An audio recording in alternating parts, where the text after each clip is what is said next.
Welcome to Penrose Learning, where we make understanding easy. You start by confirming materials and measuring your phone. Lay the cardboard flat and trace the template, making straight, single-pass cuts. This prevents tearing. Next, cut the phone slot and lens holes precisely, 0.5 mm off and you lose focus, so take time. Once done, sand the lens holes and fold along scored lines, pressing folds flat before glue. Make sure to attach Velcro tabs where the phone will rest so you can open and close the viewer easily. You now install lenses and construct the viewing chamber so images converge correctly. Place lenses with the convex faces toward you, spacing them to match your interpupillary distance. Small shifts change comfort. Once seated, glue or tape lens holders and reinforce seams with extra cardboard strips.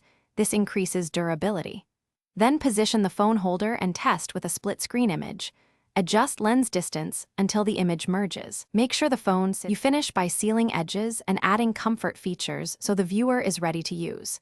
Glue all joints, trim any protrusions, and line interior seams with black tape to eliminate glare. This improves contrast.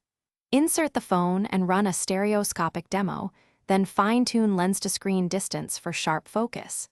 If the image remains blurry, check lens orientation and move lenses slightly. Because small changes, 5 to 10 millimeters, often solve focus problems, and make sure the phone is centered horizontally for correct stereo alignment.